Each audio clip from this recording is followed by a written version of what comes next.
Today I'm going to be talking about the all-powerful coronavirus. I'm feeling very angry.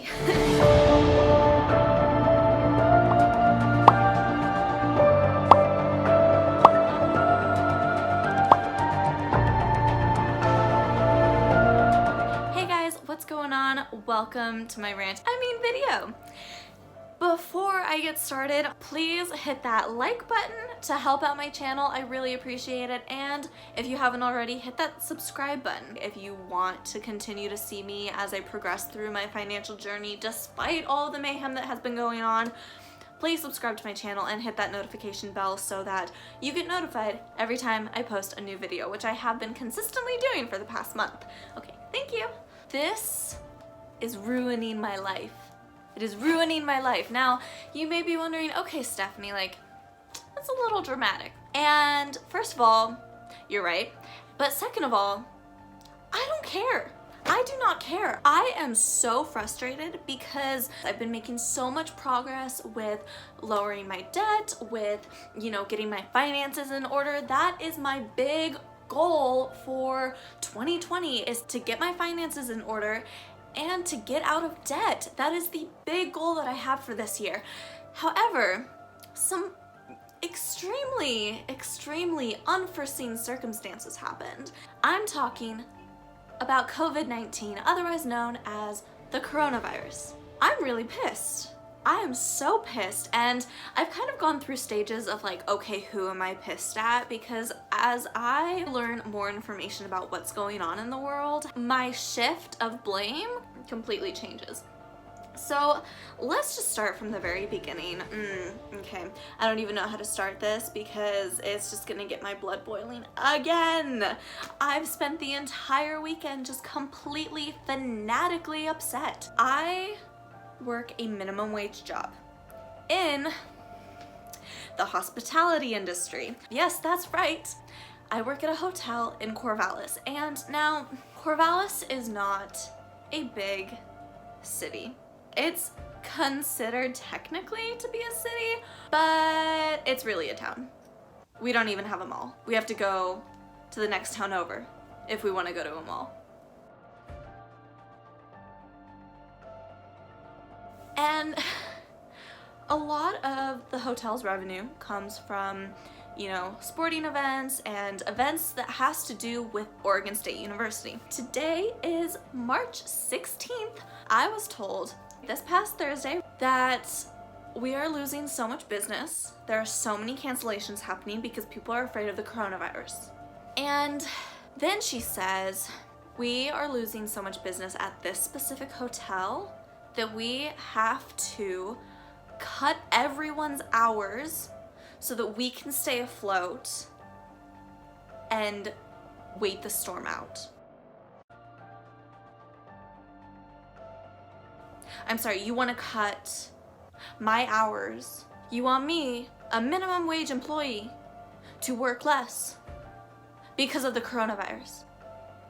And immediately my blood started boiling, and that entire day I was so mad. Before, I was very firm that, the flu was the biggest priority because at the time it was. Things changed so drastically in a number of days.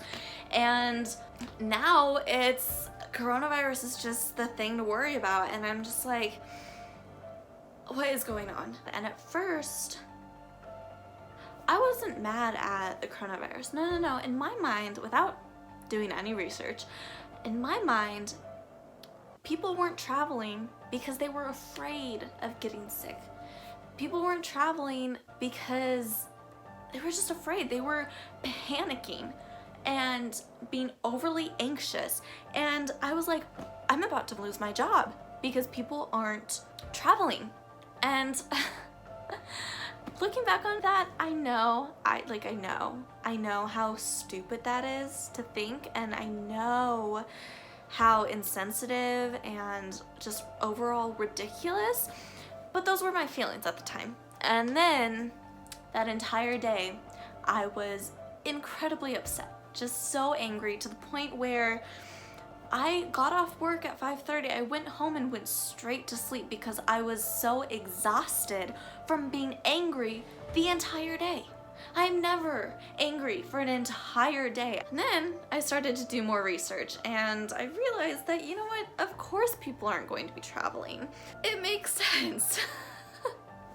What used to be just like a weird disease that popped up that didn't really affect the US is now very prominent in the US. So as of a few seconds ago, there are 181,788 cases worldwide.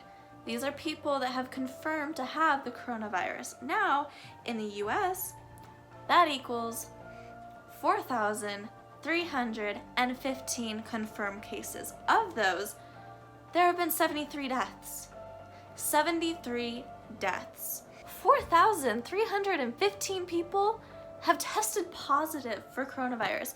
And I'm over here being upset that people aren't traveling to give my hotel business so that I can work regular hours so that I can pay off my debt and be financially stable.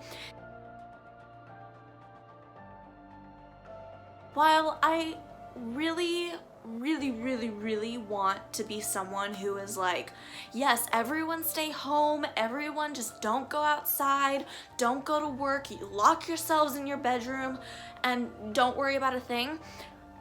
I'm not one of those people, purely because if I do not go to work, I do not receive a paycheck. If I don't receive a paycheck, I can't make rent. If I can't make rent, I think you can put the pieces together. It's an issue. It is a huge issue, and I haven't seen anything about what to do from the government. Like, what is the government doing about this? Like, seriously, tell me there are answers to help people, because I promise you, I am not the only one that's in this position. Many people, especially people my age, are having to deal with this. Stores are closing down, restaurants are closing down, people are losing work because of this coronavirus, which is very serious. I'm not trying to downplay the coronavirus. I'm not telling people, oh, you should go outside because businesses are losing money. No. It's not really okay to be out and about. It's not really safe because this is a health crisis. However, we are focusing so much on the health crisis that we are forgetting about the economical crisis. Not everyone can afford to take 14 days off, which, by the way, isn't even confirmed to be the proper amount of time to take off. After 14 days, you get to not be quarantined anymore. But that isn't actually confirmed. That is a guess, because we know nothing about COVID-19. Absolutely nothing. And I'm so annoyed, I'm so angry that I can't just focus on my health. It's not something that I can focus on because I'm so worried about losing hours and losing money that otherwise would have been going into my paycheck. Like, Saturday was the last day of regular working hours. We have so many cancellations and so many people not staying at our hotel that my boss is seriously concerned that we will not be able to keep the doors open. We all will be out a job.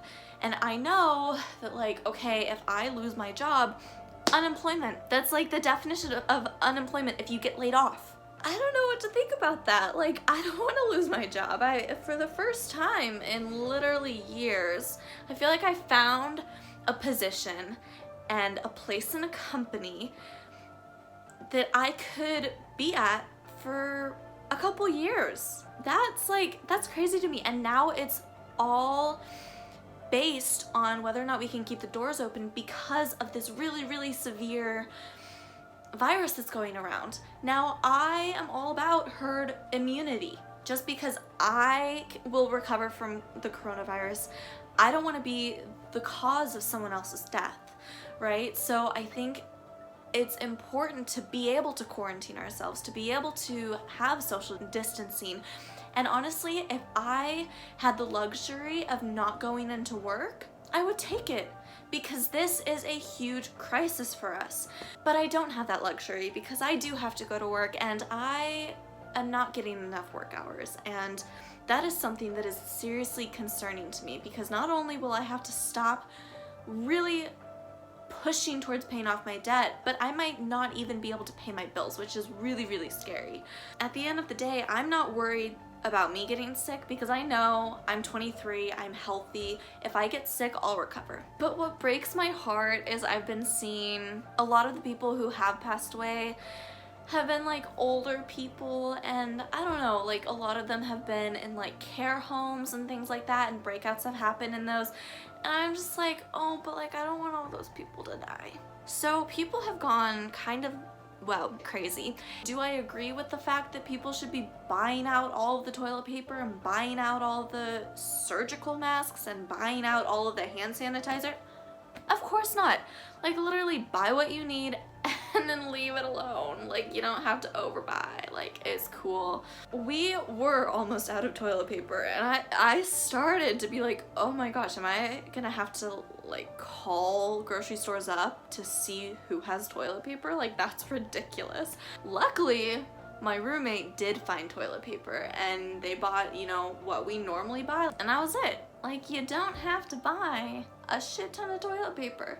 But no, seriously, this whole thing is a little scary, and I am really, there's a whole lot of uncertainty up in the air, and I feel like whenever there's uncertainty, people are just thinking about the worst case scenario, which it's good to think about, but you gotta realize that the worst case scenario hardly ever happens. And I think that you gotta be alert, not panicky. You gotta be alert, you gotta understand what's going on, you have to take precautions and be smart about it. But don't go panicking and buy up all of the toilet paper, okay? Since my work is cutting my hours, since I potentially might not have a job soon, what am I gonna do? What's my plan? And you know what? My plan is my old plan. Get a side hustle. And you know who really needs help? Hospitals and grocery stores. So guess where I'm looking for a job? Yeah, both of those. As far as like my mindset, I have calmed down. I think at the beginning, I was really, really angry towards the people that weren't traveling, the people that were canceling their trips, all that kind of stuff. But it makes sense that people are doing that. So now my anger is towards the virus itself, because hello, I'm a little bit angry at the Chinese government for not making the world aware of this issue earlier. If we had more time to prepare, would it have made a difference? We don't know. That's never really a question that we can answer. So I am like a little ticked at them, but like not so much. I think the governments are, they're governments. They do what they want, and even though we should be able to rely on them, I've never felt like I could rely on them, so them letting us down now is not a surprise. Does it suck? Yeah, it really does, because we should be able to rely on our government to provide assistance in this time of need. The government, I think, it's the government, and I wish I felt better about that. I wish I lived in, what's the country with really good, like, life, just in general? Norway, Sweden, I don't know. I'm exhausted. Now that I've made this video, I can just calm down. Thank you so much for watching this video. If you made it all the way to the end, hit that like button to support my channel. I really appreciate it. Hit that subscribe button, hit the notification bell so that you get notified every time I upload a new video, and I will continue to talk about my financial journey after this video. I feel like this is just something that I needed to get off my chest. So with that being said, thank you so much for watching this video, and have a wonderful day. Bye!